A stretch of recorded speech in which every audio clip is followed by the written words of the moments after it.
नमस्कार मंडळी, आज आपण माझलगाव मतदारसंघातील किल्ले धारूर तालुक्यातील श्री क्षेत्र खंडोबा देवस्थान देवद्वैप या ठिकाणी आलो आहोत। या ठिकाणी ग्रामस्थ उपस्थित आहेत। या ठिकाणी आपण त्यांच्या प्रतिक्रिया जाणून घेऊत की माझलगाव मध्ये आमदारकीचा वारा नेमका कुठल्या दिशेने वाहत आहे। तर प्रथम नाव सांगा तुमचं। मी दिलीप बडे। बरं, या माझलगाव मतदारसंघामध्ये आज एकूण 34 उमेदवार निवडणूक रिंगणामध्ये आहेत, तर कुठल्या दिशेने आमदारकीचा वारा वाहत काय सांगाल। आज जर परिस्थिती बघितली तर कालच्या लोकसभेचा परिणाम बघून आज माझलगाव मतदारसंघामध्ये फक्त आणि फक्त या ठिकाणी बाबरीशेठ मुंडे यांचीच हवा चालू आहे आणि त्यांच्याशिवाय या ठिकाणी दुसरा कोणी उमेदवार येणारही नाही। आज आम्हाला त्याची पूर्ण 100% खात्री आहे, फक्त बाबरीशेठ मुंडे। जर पाहिलं तर बाबरीशेठ मुंडे यांचं नाव जर पाहिलं तर फक्त वडवणी शहरामध्ये चांगल्या प्रकारे नगराध्यक्ष म्हणून त्यांनी कारभार पाहिला आहे, मात्र माझलगाव मतदारसंघासाठी त्यांचं काय काम आहे। विषय असा आहे, बाबरीशेठ मुंडे हा एक नवीन तरुण युवक आहे आणि आज जर बघितलं तर फक्त वडवणी शहर तर त्यांच्या मागे 100% आहे, आम्हाला माहितीच आहे। आज धारूर तालुक्यामध्ये पण त्यांची इतकी खूप मोठी क्रेज आहे आणि माझलगाव तालुक्यामध्ये पण त्यांना खूप मोठं या ठिकाणी सपोर्ट मिळतोय। फक्त विषय एकच आहे, उद्या भविष्यामध्ये आता इलेक्शन असतंय, कुणी जय पराजय हा गोष्टी होत असतात, पण भविष्यामध्ये पण कोण माणूस आपल्याला या ठिकाणी सपोर्ट करीन, कोण माणूस आपल्या पाठीमागे खंबीरपणे उभा राहील, ह्या विचार करून आम्ही सर्व या मतदारसंघातील 9 तरुण फक्त आणि फक्त बाबरीशेठ मुंडे यांच्या नेतृत्वाखालीच या ठिकाणी काम करणार आहोत। आणि ते एक ताई साहेबाचे, आदरणीय मुंडे साहेबाचे, आदरणीय धनंजय मुंडे साहेबाचे या ठिकाणी सच्चे भक्त आहेत, कारण त्यांच्याशिवाय या मतदारसंघामध्ये मला वाटतं की दुसरा कुणी उमेदवार या ठिकाणी निवडून येणार नाही। आपलं क्षेत्र जर पाहिलं तर पाण्याचं क्षेत्र आहे, या भागामध्ये भरपूर प्रमाणात ऊस आहे आणि इथल्या नागरिकांना, शेतकऱ्यांना मोठ्या अडचणी ऊसासाठी येतात। यामध्ये बाबरीशेठला याचा काही फटका बसेल का, किंवा ऊसासाठी त्यांच्या कारखान्यावर काही नाही, याबद्दल काय सांगाल। नाही, ते जर बघितलं तर ते या ठिकाणी होणारच नाही, कारण सगळ्या माझलगाव मतदारसंघातील जनतेला माहिती कोण ऊस काय टायमाला नेतेत, कोण नाही नेत, त्याच्यामुळे त्याचा काही एवढा फायदा या ठिकाणी फटका बसणार नाही। पण विचार जर केला तर या माझलगाव मतदारसंघामध्ये आतापर्यंत विकासाच्या राजकारणाकडे वाटचाल चालू होती, पण कालच्या लोकसभेपासून या ठिकाणी लोक विकास बघणार, कुणी कोणाचं काही बघणार, फक्त आणि फक्त तुम्हाला सांगायची गरज नाही, या माझलगाव मतदारसंघामध्ये फक्त ओबीसी पॅटर्नच चालणार आहे आणि बाबरीशेठ मुंडेच चालणार आहे। दुसरा हे ओबीसी चेहरा आहे दारूचा निर्मळ नाही आहेत ना, आम्ही त्यांना म्हणत नाही, आम्ही त्यांचाही या ठिकाणी आदर करतो, पण पहिल्यापासून भारतीय जनता पार्टीमध्ये राहणारा माणूस आणि स्वर्गीय मुंडे साहेब असतील, पंकजाताई साहेब असतील, धनंजय मुंडे साहेब असतील, यांच्या सोबत राहणारा माणूस आमच्या नजरेमध्ये या ठिकाणी बाबरीशेठ मुंडेच आहेत। आणि दुसरे पण उमेदवार आहेत, त्यांना आम्ही या ठिकाणी नाव ठेवत नाहीत, त्यांना पण या ठिकाणी भविष्यामध्ये कुठंतरी संधी मिळेल आणि त्यांचंही या ठिकाणी नेतृत्व उदय असेल, त्यात काही शंका नाही। नाव सांगा। भागवत बडे। बरं, कोणाच्या बाजूने वातावरण आहे काय सांगाल याबद्दल। ओबीसी। ओबीसीचा कुठला चेहरा, अनेक चेहरे आहेत ओबीसीचे। माधव तात्या। त्यांच्याकडून काय आपल्या अपेक्षा आहेत भागासाठी। पुन्हा बघू सध्या फक्त मतदान करणार। नाव सांगा। श्रीकृष्ण बडे। कोणाच्या बाजूने पसंत आहे काय सांगा। बाबरीशेठ मुंडे। किती एकूण मतदान किती आहे आपल्या गावचं। आपल्या गावचं 1700-1800 आहे। 2100 मतदान। किती मतदान होतं यापैकी। 700-800 मतदान व्हायला पाहिजे, 1000च्या आसपास बाबरीशेठला। सगळं 1600 पर्यंत होते, 1600-1700 होते। म्हणजे एक तरुण चेहऱ्याला संधी मिळायची आपली भावना आहे का। त्यांच्याकडून कारखाना उभारण्याची त्यांची ताकद आहे का। भविष्यात आहे ना, आमदार झाले आहे ना ताकद त्यांची। व्यंकटराव बडे। या माझलगाव मतदारसंघामध्ये विद्यमान आमदाराचं काम कसं वाटलं आपल्याला मागील प्रकाश सोळंके। काम एवढं विशेष काही वाटत नाही, कारण जातीवादामुळं या गावाकडे एवढं का फार बघून लक्ष देत नाहीत एवढं। असं ऊस नेण्याच्या बाबतीत असो काय असो, थोडा भेदभाव होत आहे। मतदान हे जातीपातीवर लोकसभेला जसं झालं लोक म्हणतात, तसंच विधानसभेला होईल का। होऊ शकतं ना। तर कोण होईल वाटतं आपल्याला आमदार, कारण अंतिम टप्प्यामध्ये आता प्रचार चालू आहे लोकांचा, तर कोणाच्या बाजूने पसंती राहील। आता ओबीसीच्या बाजूनच आम्ही विचार करणार आहेत, त्यातून एक जण निवडू आम्ही। दोन्ही पैकी एक चेहरा। हो। कुठला योग्य वाटतो।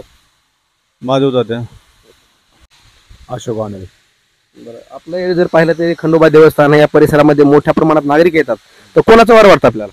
बाबरीशेठ। बाबरीशेठचं काय अपेक्षा आहेत बाबरीशेठ कडून। भरपूर अपेक्षा आहेत आमच्या समाजाला त्यांच्याकडून भरपूर अपेक्षा आहेत।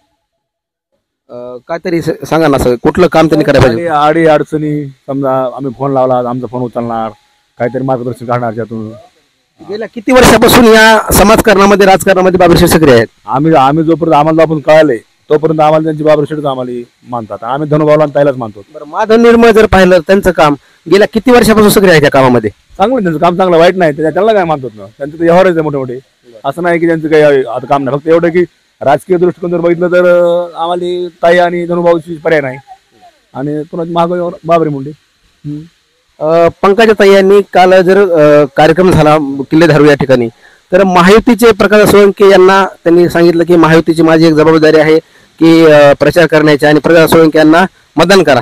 तर याबद्दल एक आपण ओबीसीच्या ताईंचं नाव घेतलं, तर आपण प्रकाश सोळंकेच्या पाठीशी राहाल का? नाही राहणार, आम्हाला त्यांचं हेच नाही, कारण की आताच नाही, आमच्या लहानपणापासून त्यांनी आम्हाला सहकार्य केलेच नाही. आमच्या ऊस बाबतीत असो काय असो, आमचे ऊस नेलेले नाहीत त्यांनी. इकडून जेव्हा फोन येईल तेव्हा आम्ही इकडे ऊस दिले, तिकडं मग आरटी असेल काही असेल तिकडे ऊस गेले. या गावचे ज्येष्ठ नागरिक आहेत, तर भाऊ नाव सांगा. शिवाजीराव बडे देवदैपळ. या ठिकाणी या आपल्या गावामध्ये कोणाच्या पाठीशी जनता राहील काय वाटतं आपल्याला? जनता आता इलेक्शन चालू आहे विधानसभेचं, आता सर्वच अपक्ष काही इथं पक्षाचे उमेदवार आहेत, त्याच्यामुळं आता लोकांच्या मनातलं संभ्रम आहे. पण मतदान होणार ना, आता सगळ्या समाजाला होणार मतदान. मतदान विकासाच्या कामावर होईल का जातीपातीवर काय वाटतं आपल्याला? मतदान विकासाच्या कामावर बी होणार ना, काही थोडंफार जातीपातीवर बी होणार ते.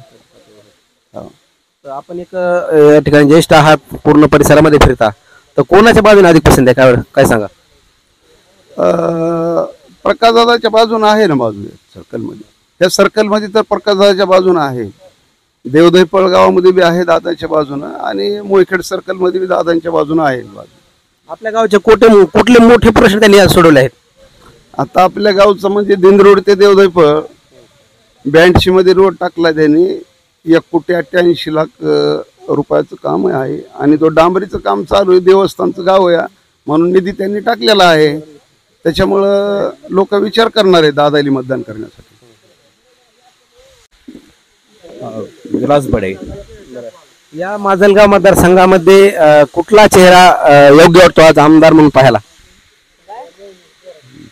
माजलगाव मतदारसंघामध्ये एकूण 34 उमेदवार आहेत, आणि 12 उमेदवार हे वेगवेगळ्या पक्षाच्या माध्यमातून आहेत, आणि बाकी अपक्ष उमेदवार आहेत. आता जनता ठरविली याच्यामधून. महायुती आणि महाविकास आघाडी यांनाही मागे टाकून एखादा तर नवीन चेहरा मतदारसंघामध्ये निवडून येऊ शकतो का अपक्ष उमेदवार एखादा? नाही, अपक्ष उमेदवारीची उडी पडल असं म्हणता येणार नाही, कारण शेवटी पार्टीचे बी लोक रिंगणात आहेत.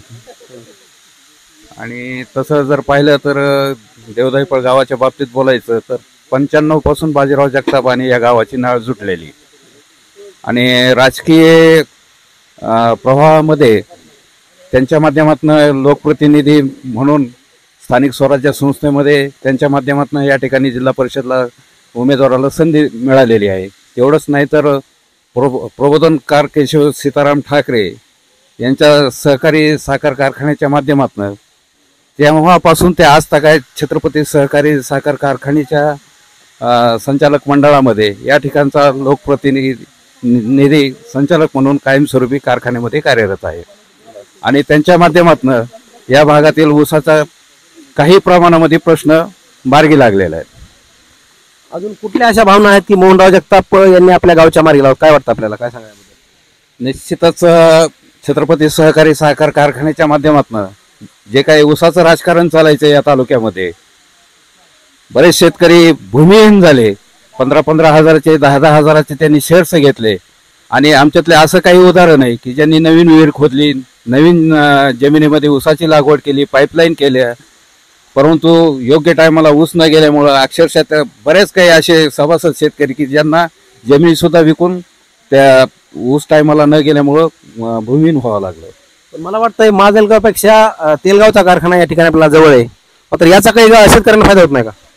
तेलगावचा कारखाना निश्चितच एक मोठा कारखाना या ठिकाणी आहे, परंतु त्यांना सभासदांना जो योग्य न्याय पाहिजे तो माजलगाव सहकारी साखर कारखान्याच्या माध्यमातून मिळत नाही, आणि म्हणूनच छत्रपती सहकारी साखर कारखाना 1250 कॅपॅसिटीचा कारखाना होता, आज 5000ची ज्याची कॅपॅसिटी झाली, आणि शेतकऱ्यांच्या ऊसाच्या भावाच्या संदर्भामध्ये जी स्पर्धा घडून आणली ती निश्चितच छत्रपतीचा महाराष्ट्रामध्ये गौरव करण्यासारखं त्यांनी काम केलेलं आहे. नाव सांगा. परमेश्वर बडे. या माजलगाव मतदारसंघामध्ये आज जर पाहिलं तर अनेक तरुण चेहरे या ठिकाणी प्रस्थापितांना टक्कर येत आहेत. तर कोणाच्या बाजूने प्रश्न काय वाटतं आपल्याला? बाबरी शेठ मुंडे. बाबरी शेठ मुंडेच का? युवक आहेत, पुन्हा कुणाचंही काम करतील ना ते. त्यांच्याकडे सत्ता नसताना काम केली त्यांनी. आज बघा तुम्ही वडवणी तालुक्यात रस्ते, पाणी, आणि ते आमदार केले होते किती काम करणार आहेत ना. आपल्या कुठल्या मोठ्या प्रश्नाविषयी आपल्याला काय वाटतं की ते विकास करू शकतील? धारूचा कुठला मोठा असा प्रश्न आहे की ते मार्गी लावतील? सगळे लावते ना, रस्ते, पाणी, पुन्हा ऊसाचा आता म्हणते तर ऊसात आता वैद्यनाथ चालू झालाय. वैद्यनाथचे बी काल हे आले त्याचं पत्र. किल्ले धारूचा घाट आहे जे की आजही प्रलंबित, यामध्ये अनेक अपघात या रस्त्यावरून होतात. तर याबद्दल त्यांचं काय भूमिका राहील, काय वाटतं आपल्याला? त्यांनी त्या दिवशी सांगितलं रॅलीमध्येच की आता हे आधी रस्त्याचं मार्ग आम्ही रस्त्याचा प्रश्न सोडणार आहेत. रस्ता आधी मोठा रुंदीकरण हे करणार आहेत. संघामध्ये 34 जवळपास उमेदवार निवडणूक रिंगणामध्ये आहेत आणि आपल्या गावासाठी वेळोवेळी मदत करणारे असला कुठला उमेदवार वाटतो की आज त्यांना आमदार म्हणून आपल्याला पाहिजे? कोण आहे असा? लोकसभेच्या दृष्टिकोनातून बघितलं तर ज्या पद्धतीने लोकसभा झाली त्या पद्धतीने विधानसभा व्हायला पाहिजे असं हे आमचं म्हणणं आहे. सध्या गावात कुठल्याच पक्षाचा, सगळ्याच पक्ष आमदार येतील. अपक्ष चेहऱ्याला काही संधी मिळू शकेल का यामध्ये?